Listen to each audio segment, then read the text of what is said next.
पाकिस्तान, बांग्लादेश में रहने, इनका बिल्कुल डिफरेंट है। जो दुनिया के गर्म देश हैं, सारे धर्म यहीं से निकले। आपको मालूम है ईसाइयत यहीं से निकली, पूर्व से ही निकली। इस्लाम भी पूर्व से निकला। हमारा हिंदू धर्म जिसको सनातन मानते हैं, ये भी पूर्व से निकला। पश्चिम से कोई धर्म आज तक निकला ही नहीं। ईसाइयत निकलने का स्थान बेथलम है ना, बेथलम इजराइल, वो पूर्व में है। ईसाइयत के बाद इस्लाम के निकलने का स्थान वो भी वही है, बेथलम में। वो एक ही स्थान के लिए मर रहे हैं कि ये मेरा कि ये तेरा, और लड़ाई 60 साल से चल रही है। और वो 10 स्क्वायर फीट की जगह है बस। हाँ, 10 स्क्वायर फीट की जगह में 33 करोड़ मर गए, और छोड़ना नहीं चाहते। ये मैं ले लूं कि ये तू ले ले, ये फिलिस्तीन का कि ये इजराइल का। तो ये फिलिस्तीन और इजराइल यूरोप में नहीं है, एशिया में है, और एशिया दुनिया के पूर्व में है। तो सारे धर्म पूर्व से ही निकले हैं, क्योंकि पूर्व का डीएनए कुछ इस तरह का है। पश्चिम से धर्म निकला नहीं कोई, क्योंकि डीएनए दूसरे तरह का है। तो ये डीएनए का दोष है, हम धर्म को मानते हैं। इसलिए शायद जैन शास्त्रों में, जैन आचार्यों ने, जैन संतों ने इसको धर्म से जोड़ दिया। तो ये धर्म से जुड़ा हुआ विज्ञान की बात है। इसको विज्ञान से पहले समझकर धर्म में आप पालन करेंगे तो आपका विश्वास इस पर पक्का होगा। इसलिए ये 48 मिनट याद रखिए। सब माताएं बहनें और भाई याद रखें, भोजन पका तो 48 मिनट में हो ही जाना, खा ही लेना। इसलिए शायद पुरानी परंपरा हमारे देश में है, गरम खाना खाओ, माने वो 48 मिनट के पहले हो जाए। गरम गरम रोटी बना के खिलाओ या गरम गरम रोटी खाओ। आपको शायद मालूम नहीं है, आप में से जो यूरोप और अमेरिका ज्यादा घूमते हैं वो इसका अंदाजा लगाएंगे कि गरम रोटी का महत्व क्या है। क्योंकि यूरोप में नहीं मिलती, अमेरिका में नहीं मिलती, दुनिया के 56 देशों में गरम रोटी नहीं मिलती, क्योंकि उसको बनाना नहीं जानता कोई। दुनिया की आबादी 600 करोड़ है। 600 करोड़ आबादी में 300 करोड़ महिलाएं, 300 करोड़ पुरुष अगर मान लें तो 300 करोड़ महिलाओं में लगभग 250 करोड़ महिलाएं नहीं जानती कि गरम रोटी कैसे बनती है। उनके पास गेहूं का आटा है, गेहूं का आटा भी है, क्योंकि यूरोप के कई देशों में गेहूं है। अमेरिका में गेहूं पैदा होता है, कनाडा में भी गेहूं पैदा होता है। गेहूं ठंडी की फसल है, तो ठंडे देशों में होता। तो गेहूं है, गेहूं का आटा भी है, रोटी बनाना नहीं आता। क्यों? कोई यूनिवर्सिटी नहीं है वहां जो सिखाए इसको, कोई कॉलेज नहीं है जो सिखाए इसको। तो यूनिवर्सिटी, कॉलेज नहीं है, और कोई मां नहीं है जो अपनी बेटी को सिखाए, क्योंकि मां को नहीं आता तो बेटी को क्या सिखाए। और हजारों लाखों सालों से वहां ये चक्कर चल रहा है, रोटी बनाना नहीं आता। किसी यूरोपियन और अमेरिकन व्यक्ति के बारे में अभी एक छोटा सा किस्सा बताता हूं। थोड़े दिन पहले हमारे पास एक दंपत्ति आए फिनलैंड से, एक पति और एक पत्नी दोनों आए। उन्होंने कहा मुझे भारत का गांव देखना है, तो हमने एक गांव में भेज दिया। संयोग से जिस गांव में गए वहां शादी थी, तो हमने कहा उसमें भी आप शामिल हो जाइए, तो भारत क्या है आपको ज्यादा अच्छे से समझ में आएगा। तो वो शादी में जब शामिल हुए तो रोटियां बना रहे थे, कोई पूड़ी बना रहा है। तो गांव में तो आप जानते हैं ना, नौकर नहीं बनाते, सब गांव इकट्ठा होकर बनाता है। जिसके घर में शादी है उसके घर में दूसरे घर के लोग आ जाते हैं, दूसरे घर का चूल्हा बंद हो जाता है, सब एक ही घर में खाते हैं। तो सब महिलाएं बना रही थी। तो उस फिनिश दंपत्ति ने पूछा ये सब कितना पैसा लेंगी? तो उनको कहा ये पैसा वैसा नहीं लेने वाले। तो ये कैसे हो सकता है? तो हमने कहा ये है क्योंकि भारत कोऑपरेशन पे चलता है, कंपटीशन से नहीं चलता ये देश। हमारे समाज में कोऑपरेशन है, कंपटीशन नहीं है।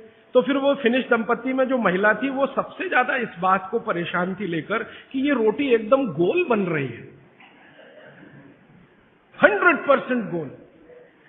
उसकी जिंदगी में ये कल्पना नहीं है कि 100% गोल चीज कोई हाथ से बन सकती है। वो कहती है उसने कभी सोचा था भारत के बारे में कि मशीन से बनाते होंगे रोटी, और वो कह रहे हैं ये हाथ से बनाते हो 100% गोल। तो उसका जितना कैमरे में रील थी उसने सब उसी पे खर्च कर दी, गोल रोटी बना के देखने में। माने आपको मैंने ये उदाहरण इसलिए दिया कि उनके लिए ये अजूबा है, उनको लगता है कि कोई महिला ये कर पाए। और मैंने जब वो जा रहे थे तो पूछा आपको भारत में कौन सी चीज सबसे अच्छी, तो उनका ये जो रोटी है गोल, ये सबसे महत्वपूर्ण वस्तु है जिसकी वैल्यू हमारे लिए सबसे ज्यादा है, क्योंकि हम जानते नहीं ये कैसे बनती है। और आपके घर में हर माँ बहन इसको बना सकती है, 10-12 साल की बहन भी आसानी से बना सकती है। इसका मतलब है कि रोटी ताजा और गर्म ये भारत में ही संभव है, दुनिया के दूसरे देशों को नसीब नहीं है। तो आप समझ लीजिए कि आपके पास कितनी वैल्यूएबल चीज है गरम रोटी, और उसको आप छोड़कर ठंडी करके खाएं तो ये आपका दुर्भाग्य है, सौभाग्य नहीं। तो रोटी को गरम गरम ही खाएं, गरम गरम ही खिलाएं। यूरोप में कोई किसी को खिलाता नहीं, क्योंकि कोई बनाता नहीं और जानते भी नहीं। वहां तो बेचारे 3-3 महीने पुरानी रोटी खाते हैं, जिसको डबल रोटी कहते हैं, पाव रोटी कहते हैं। मैंने एक सिंपल कैलकुलेशन किया था कि पाव रोटी बनने के बाद और खाने तक 90 दिन निकल जाते।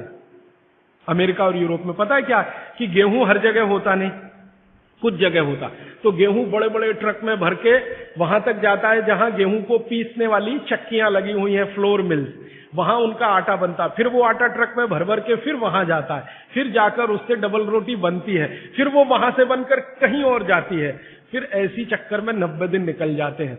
हमारे आयुर्वेद शास्त्र में भागवत जी कहते हैं कि आटे को जितना ताजा इस्तेमाल किया उतना ही बेहतरीन है। आटे के बारे में वो कहते हैं जितना ताजा इस्तेमाल किया उतना ही बेहतरीन है। रोटी के बारे में कहते हैं 48 मिनट के अंदर खा लेना चाहिए। और पिसा हुआ आटा वो ये कहते हैं कि 15 दिन से ज्यादा पुराना कभी भी मत खाना। 15 दिन मैक्सिमम, वो भी गेहूं के लिए। ये चना और मक्की और ज्वारी, इसके लिए तो 7 ही दिन कहा हुआ, 7 दिन से ज्यादा पुराना नहीं खा सकते, क्योंकि वही किस्सा है, उसकी माइक्रो न्यूट्रिएंट कैपेसिटी लगातार कम होती चली जाती है। तो अब आप बोलेंगे जी ताजा आटा कहां से लाएं? चक्की है, जिंदाबाद। हिंदुस्तान में हजारों लाखों वर्षों से आटा ताजा बनाकर रोटी बनाने की परंपरा है कि नहीं? जो माताएं यहां बुजुर्ग हैं, इन्होंने अपना गांव देखा होगा, अपने गांव के घर की चक्की देखी होगी। ये चक्की पे मैंने थोड़ा रिसर्च किया कि ये क्या अद्भुत चीज बनाई है हमारे ऋषि मुनियों ने। ये दुनिया की ऐसी अद्भुत मशीन है जो आपको ताजा आटा तो देती ही है आपके शरीर की स्वास्थ्य के लिए, और आपके अंदर की मांसपेशियों को हमेशा फ्लेक्सिबल रखती है। और हमारे घरों में ये जो चक्की चलाने का काम माताएं करती रही हैं, मैंने इन माताओं पर एक छोटा सा रिसर्च अभी पिछले साल पूरा किया। मेरे एक दोस्त हैं, आयुर्वेद के चिकित्सक हैं, उनके साथ मिलकर, वो गांव में रहते हैं। तो मैंने कहा आप गांव की कुछ महिलाओं पर अध्ययन करिए कि जो चक्की चलाती हैं, इनके बारे में जरा पता करिए। और जो चक्की नहीं चलाती, पिसा हुआ आटा लाती हैं, तो उन्होंने कहा जो चक्की चलाने वाली माताएं हैं, उनके गांव में 90 माताएं हैं, किसी को भी सिजेरियन डिलीवरी नहीं हुई है।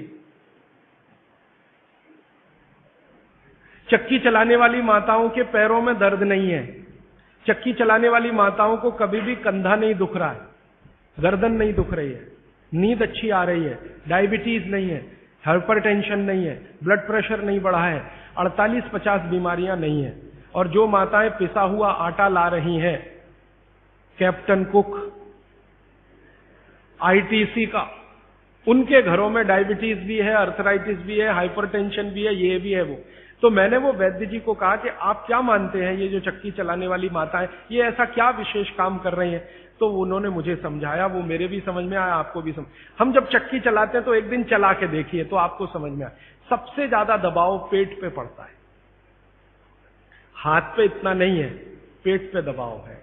और मां के पेट में एक एक्स्ट्रा ऑर्गन है जो पिता के पेट में नहीं है, जिसको गर्भाशय कहते हैं। ये गर्भाशय आपके पेट के बिल्कुल बीचों बीच हिस्से में, चक्की चलाते समय सबसे ज्यादा जोर वहीं है। और गर्भाशय के बारे में आयुर्वेद के सारे रिसर्च और आधुनिक विज्ञान के सारे रिसर्च ये कहते हैं कि ये गर्भाशय के आसपास के एरिया में जितना हलन चलन हो उतनी इसकी फ्लेक्सिबिलिटी है। फ्लेक्सिबिलिटी माने मुलायमियत, अंग्रेजी शायद आप समझ जाएंगे। फ्लेक्सिबिलिटी, मुलायमियत, इलास्टिसिटी एक शब्द होता है अंग्रेजी में, इलास्टिसिटी। इलास्टिसिटी का मतलब जब चीज की जरूरत पड़े तो उसको तान देना, जब जरूरत पड़े तो उसको संकुचित कर दे। ये हमारे गर्भाशय का सबसे बड़ा गुण है। इसी गुण के कारण बच्चे का जन्म होता है। और ये गुण को बनाए रखने में सबसे बड़ी भूमिका है हलन चलन। वहां आसपास मांसपेशियां, उनका हलन चलन रहे। तो ये हलन चलन सबसे अच्छे तरीके से, मैंने खुद चला के देखा चक्की, ये सबसे ज्यादा पेट के हिस्से में ही होता है। तब मेरे समझ में आया कि जो माताएं नियमित रूप से चक्की चला रही हैं उनको सिजेरियन डिलीवरी नहीं हो रही है, क्योंकि गर्भाशय की इलास्टिसिटी मेंटेन है, तो आसानी से बच्चा बाहर आ रहा है बिना किसी ऑपरेशन के। तब मुझे ध्यान आया कि हमारी जो पुरानी माताएं हैं उनके 8-8, 10-10 बच्चे होते थे, कभी सुना नहीं कि सिजेरियन। वो दाई आती थी गांव की, जो एमबीबीएस नहीं है, एमडी नहीं है, एमएस नहीं है, और बच्चे करा के चली जाती थी, ऐसे ही जैसे दाल पका के कोई चला गया या चावल पका के कोई चला गया। हाँ, ऐसे होता है। तो हमने इस बात को जब ध्यान दिया तब मेरे मन में आया कि इसको थोड़ा और बड़ा रिसर्च करना चाहिए। तो इसी चेन्नई में मेरे एक मित्र हैं, उनकी पत्नी और वो मिलके 15-16 साल से इसी विषय पे काम कर रहे हैं कि बच्चे को बिना किसी डॉक्टर की मदद के या सीजर ऑपरेशन के बाहर कैसे लाया जाए। तो उनका 15-16 साल का रिसर्च ये कहता है कि ये सिर्फ चक्की की मदद से ही हो सकता है। और आयुर्वेद तो यहां तक कहता है कि मां का गर्भ 7वें महीने तक चक्की चलाने की अनुमति देता है। मां को 7वें महीने तक चक्की चलवाई जा सकती है, 8वें महीने में नहीं, फिर उसको बंद कर देना अच्छा है। और उतने 7 महीने की चक्की आपके लिए पर्याप्त है कि वो बच्चा बिना सीजर के हो। और जो बच्चे बिना सीजर के हैं उनके जीवन को आप देख लें, और जो सिजेरियन है उनके जीवन को देख लें, जमीन आसमान का अंतर है। सीजर बच्चे ज्यादा बीमार हैं, समय समय पे बीमारियां हैं। जो बिना सीजर हैं वो सब स्वस्थ हैं, दुरुस्त है, तंदुरुस्त है। ब्रेन का डेवलपमेंट भी उनका अच्छा है, लॉजिक को डेवलप करने की कैपेसिटी, कल्पनाशीलता उनमें दूसरे बच्चों से ज्यादा है। तो भागवत जी का सूत्र है कि खाना बना तो 48 मिनट में खाएं, और खाना बनाने वाली जो वस्तुएं हैं जिनमें सबसे महत्वपूर्ण है आटा, गेहूं का आटा 15 दिन से ज्यादा पुराना ना खाएं, जवारी, बाजरी और मक्की का आटा 7 दिन से पुराना ना खाएं। और वो ये कहते हैं कि रोज का हो तो सबसे अच्छा, सुबह बनाएं और शाम को आटा इस्तेमाल हो जाए तो वो सबसे अच्छा, ज्यादा दिन पुराना ना हो। तो अब आप इसको अपने जीवन में कैसे उतारेंगे इस सूत्र को? अगर संभव हो तो एक एक चक्की ले लीजिए, संभव हो तो। इससे कई फायदे हैं। आपको सबसे बड़ा फायदा तो यह है कि आपके घर में मां है, कोई बहन है, उसको मां बनने के समय ये बहुत मदद करेगी चक्की। दूसरा, आपका वेट कम करने में बहुत मदद करेगी चक्की। अगर आपको एक्स्ट्रा वेट है और आप उसको लूज करना चाहते हैं तो 15 मिनट सुबह चक्की चलाया पर्याप्त है। 15 मिनट सुबह अगर आपने चलाया, 3 महीने बाद आप देखना 12 से 13 किलो वजन कम होगा आपका, सिर्फ 15 मिनट की चक्की। रामदेव जी चक्की चलवाते हैं कि नहीं? आप चलाते हैं कि नहीं? लेकिन वो चक्की चलाते हैं जिसमें कुछ होता ही नहीं है, ऐसे ऐसे चलवाते हैं कि नहीं?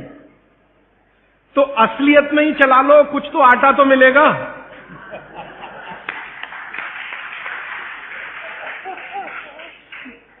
कम से कम आटा तो निकलेगा, बाई प्रोडक्ट। यहां तो कुछ निकल ही नहीं रहा है, बस ऐसे ऐसे चल रहा है। अब आप बोलेंगे जी चक्की कहां मिलेगी? चक्की अभी भी मिल रही है, यहीं चेन्नई में मिलेगी। पत्थर बनाने वाले बहुत लोग इस देश में हैं जो अभी भी ये काम कर रहे हैं, लेकिन वो रो रहे हैं कि राजीव भाई ये कोई खरीदता नहीं, हम क्या करें, हमारा सिलबट्टा भी कोई खरीदता नहीं, चक्की भी कोई। तो मैंने संकल्प लिया है कि मैं बिकवाऊंगा आपकी चक्की। हाँ, और मैं उनका फोकट का मार्केटिंग मैनेजर हूं। वो मुझे कुछ एक पैसा नहीं देते, लेकिन मैं उनके लिए मार्केट बनाने के काम में लगा हुआ हूं। ये मार्केट बनाने में भागवत जी की बड़ी मदद मिल रही है। तो आप चाहें तो एक चक्की ले लीजिए, बहुत महंगी नहीं आती, सस्ती है। 15 मिनट आप भी चलाइए, महिलाएं भी चला सकती हैं, पुरुष भी चला सकते हैं। इसमें ऐसा कुछ भेदभाव नहीं है कि पुरुष ना चलाएं, महिला ही चलाएं।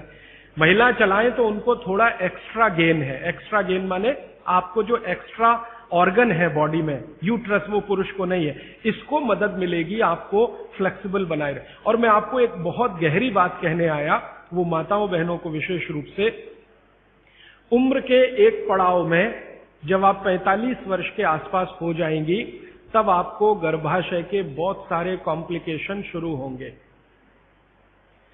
सबसे बड़ा कॉम्प्लिकेशन तो यहीं से शुरू होगा कि आपको मेनोपॉज पीरियड शुरू होगा, मेंसेस साइकिल आपकी बंद होगी, मेनोपॉज पीरियड शुरू होगा। और उस पीरियड में जितने कॉम्प्लिकेशन हो सकते हैं वो बच्चे के जन्म के समय भी नहीं होते कभी। और कई कॉम्प्लिकेशन तो ऐसे जिनको कोई मां समझ भी नहीं पाती कि ये क्या हो रहा है मेरे साथ। अचानक से पसीना आएगा, पूरा शरीर पसीने से भर जाएगा, फिर थोड़ी देर में ठंड लगना शुरू हो जाएगी, फिर थोड़ी देर में तमतमा जाएगा चेहरा, एकदम गर्मी, फ्लैशेस। समझ में नहीं आता किसी मां को कि अभी थोड़ी देर पहले पसीना था, अभी इतनी गर्मी आ गई और अभी इतनी ठंडी लगने लगी। इतने वेरिएशन होते हैं, मिनट मिनट में वेरिएशन होते हैं। मन आपका इतना डिप्रेशन में चला जाएगा, इतना अवसाद में चला जाएगा कि दुनिया बिल्कुल बेकार है, इसमें क्या करना जिंदा रह के। ये डिप्रेशन, तनाव मन में होगा, अवसाद मन में होगा, और ऐसे ऐसे कॉम्प्लिकेशंस बनते जाएंगे। कारण उसका एक ही है कि कुछ हार्मोन्स आपके शरीर में बनना बंद हो जाएंगे, वो आपके लिए बहुत जरूरी है। अब हार्मोन्स बनेंगे ही नहीं तो फिर मुश्किलें ये सब आती हैं। तो भगवान की व्यवस्था ऐसी है, 45-50 साल की उम्र में हर मां को दूसरा जन्म लेना पड़ता है, ऐसा कहा जाता है। तो ये जो दूसरे जन्म की समस्याएं हैं, इनको जिंदगी में खत्म तो नहीं किया जा सकता, लेकिन भागवत जी कहते हैं कि इनको कंट्रोल करके रखा जा सकता है। अब मैं तीसरे सूत्र पे आ रहा हूं। तीसरा सूत्र विशेष रूप से माताओं बहनों के लिए वो कह रहे हैं कि माताओं और बहनों की मासिक धर्म बंद होने के बाद की जो अवस्था है, इसमें परमानेंट कोई क्योर नहीं है, क्योंकि जो हार्मोन बनना बंद हो गए वो तो हो ही गए, उनको बाहर से भी नहीं डाला जा सकता। लेकिन भागवती जी ये कहते हैं कि उसको कंट्रोल करके रखा जा सकता है। तो वो कहते हैं कि कंट्रोल करके रखने में मां के रसोई घर के जो उपकरण हैं, उपकरण, इंस्ट्रूमेंट्स, इनकी मदद आप ले सकते हैं। तो रसोई घर का उपकरण सबसे अच्छा मैंने कहा चक्की, इसकी मदद ले सकते हैं। और दूसरा एक उपकरण और है रसोई घर में, सिलबट्टा, मसाला पीसने वाला जो सिलबट्टा है ना, ये दूसरा बड़ा उपकरण।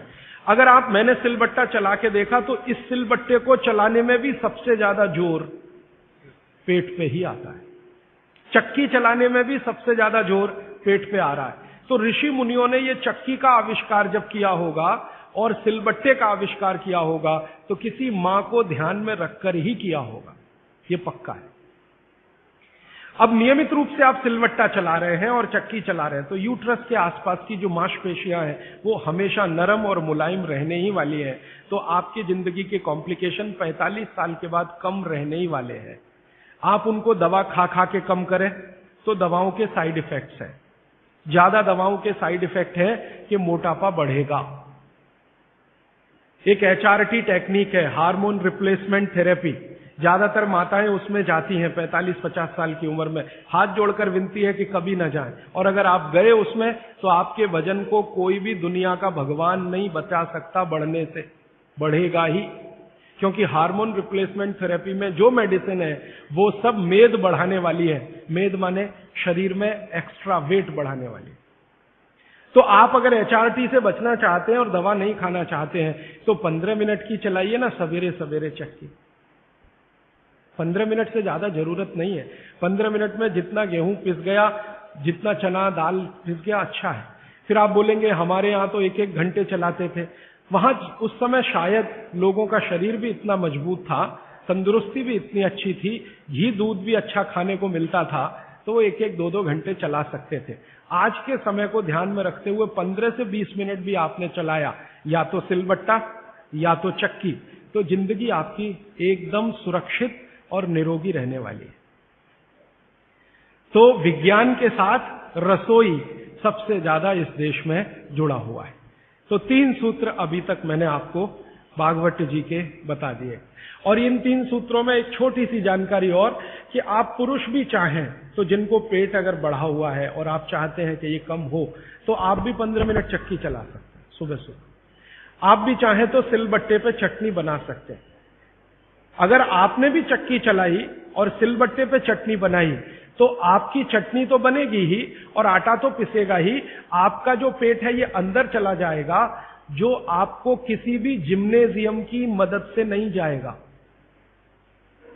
मैं आपको इस बात की गारंटी देता हूं, स्टाम्प पेपर पर आप लिखवा लीजिए मुझसे, 1000 रुपए का हो या लाख रुपए का स्टाम्प पेपर, दुनिया का हर एक डॉक्टर इस बात से सहमत है, वो बोलता नहीं, बात अलग है, कि जिम्नेजियम में जाकर कभी भी किसी का पेट अंदर जाता नहीं, और थोड़े दिन के लिए गया और आपने जाना बंद किया तो ज्यादा बाहर आता है। क्योंकि जिम्नेजियम की जो एक्सरसाइजेज है और वहां जो एक्सरसाइजर रखा है मशीन, वो आपसे मेल नहीं खाती। आप पता है क्या मेल नहीं खाती? जिम्नेजियम की सभी मशीनें ज्यादा स्पीड वाली हैं और चक्की और सिलबट्टा ये स्पीड कम है, धीरे धीरे धीरे धीरे। हमारी जो तासीर है वो कम स्पीड वाले उपकरणों के साथ ज्यादा है, क्योंकि हम गर्म देश में रहते हैं। गर्म देश के लोगों में आप जानते हैं स्वाभाविक रूप से वायु का प्रकोप ज्यादा होता है शरीर में। ये कल मैं और इस विस्तार से बात करूंगा। वायु माने वात, पित्त और कफ शरीर में तीनों है। गर्म देश के लोगों में वायु का प्रकोप स्वाभाविक रूप से ज्यादा होता है। अब वायु का प्रकोप ज्यादा है तो हर चीज ऐसी करनी चाहिए जो धीमे हो। ज्यादा तेज करेंगे तो वायु और बढ़ेगी। इसलिए भारत में यह कहा गया है कि डांस करना है तो धीमे धीमे करो।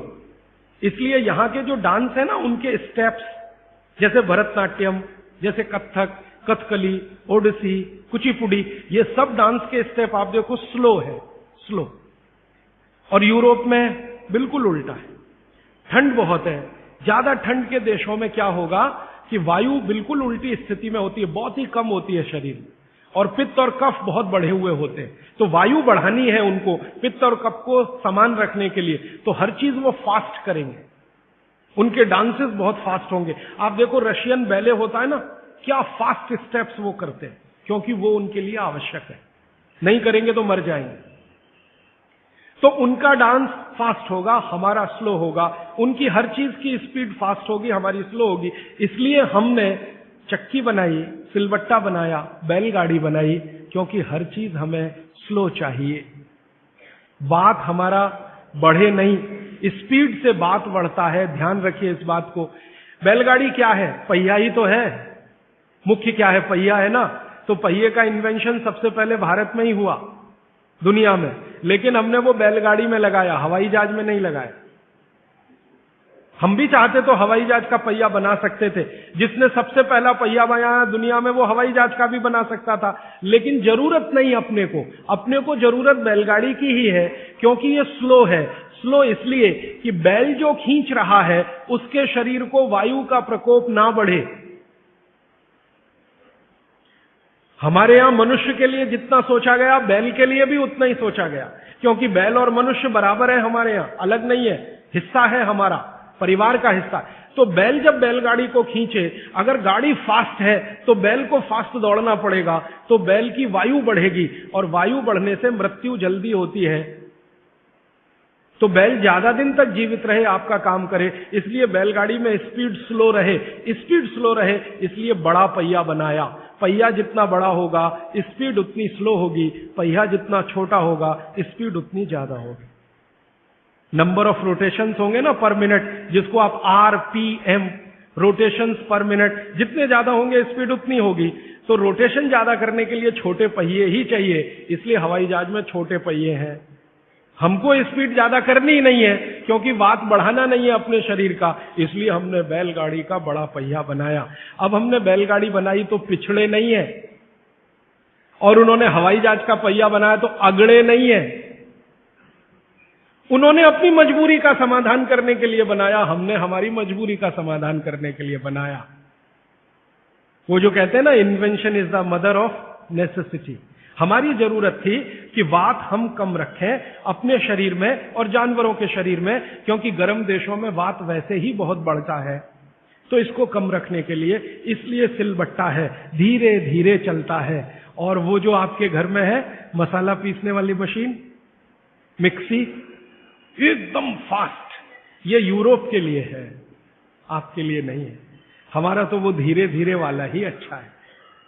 चक्की धीरे धीरे चलती है। यूरोप से आई हुई चक्की बिजली की जो है ना, एकदम फास्ट चलती है।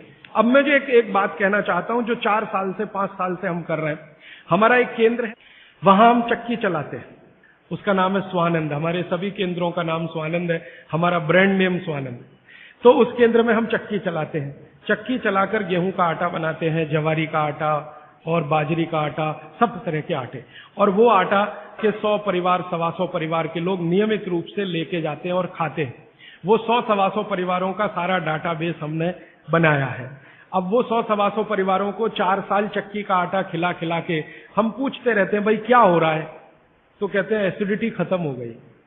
और क्या हो रहा है? कहते हैं जी घुटने का दर्द कम हो गया। और क्या हो रहा है? नींद अच्छी आ रही है। और क्या हो रहा है? पित्त की बीमारियां कम हो गई हैं। और क्या हो रहा है? वो कहते हैं जी ब्लड प्रेशर भी कम हो रहा है। तो ऐसी 28-30 बीमारियों पर हमारी नजर है, और 4 साल में हर बीमारी के बारे में वो कह रहे हैं कम हो रही है, कम हो रही है, कम। मैंने कहा कुछ बढ़ रहा है? तो उन्होंने कहा आनंद बढ़ रहा है, सुख बढ़ रहा है, खुशी बढ़ रही है। क्या? बस वो चक्की का आटा खा रहे हैं और कुछ नहीं। फिर मैंने कहा कि आप माताएं जो लेके जाती हैं आटा, मैं पूछा आप बताओ जी आपका ऑब्जर्वेशन क्या है? तो उन्होंने कहा ये जो चक्की का आटा, इसकी रोटी इतनी नरम होती है, और वो जो बाजार का आटा लाते हैं उसकी रोटी थोड़ी ही देर में कड़क होती है। और वो कहते हैं कि हमारे घर के लोग जब से ये चक्की का आटा आया 2 रोटी ज्यादा भी खाते हैं तो शिकायत नहीं करते, और ये बाजार के आटे की 1 रोटी भी ज्यादा खाई तो पेट में गैस बनना शुरू हो जाती है। माताएं ये कहती हैं। माताएं कहती हैं बच्चे भी उनकी रोटी पसंद से खाते हैं, घर के लोग भी अच्छे से खाते हैं। अब वो ये कहते हैं जी एक केंद्र से 2 कर दो, क्योंकि उसकी पूर्ति नहीं हो पा रही। एक केंद्र 100 घरों का ही आटा बना पाता है रोज, क्योंकि 15-20 महिलाएं वहां चक्की चलाती हैं। हम दूसरा बनाने की सोच रहे हैं, तीसरा बनाने की सोच रहे हैं। फिर एक दिन मैंने सोचा कि ये रास्ता तो गड़बड़ है। अगर हम ऐसे केंद्र बनाते जाएं तो ये रास्ता तो गड़बड़ है। अच्छा ये है कि हर घेर में ही ये केंद्र हो जाए। इसमें तो अंत में हम कहां फंस जाएंगे? जगह जगह केंद्र बना के हम तो फंसने ही वाले हैं कि भाई अब हाथ का आटा बना के दे दो।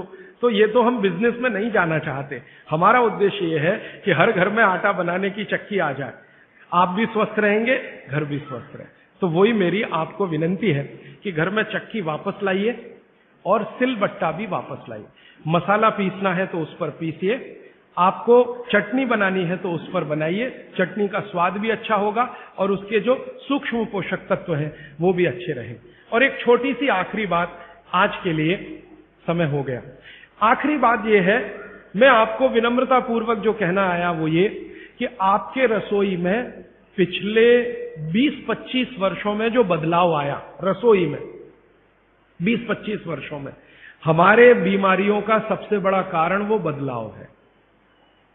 रसोई बीमारियों का कारण नहीं है। रसोई तो भागवत जी कहते हैं दुनिया का सबसे पवित्र स्थान, सबसे पवित्र स्थान।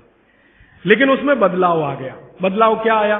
पहले चक्की होती थी, सिलबट्टा होता था, अब मिक्सी आ गई, या तो हमने कोई मशीन ले ली, और अब तो मशीनें रोटी बनाने की भी आ गई।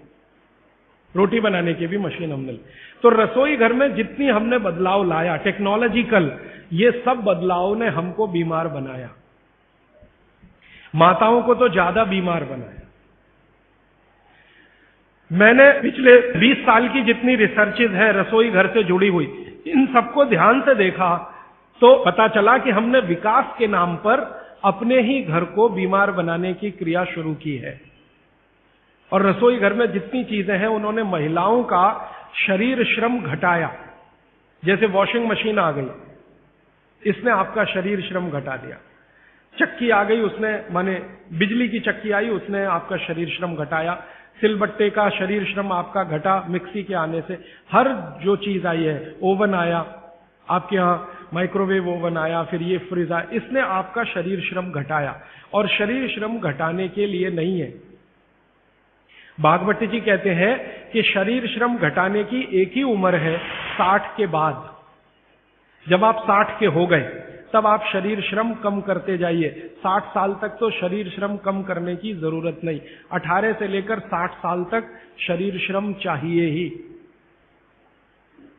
शरीर श्रम चाहिए। तो थोड़ा थोड़ा श्रम आप करते रहें।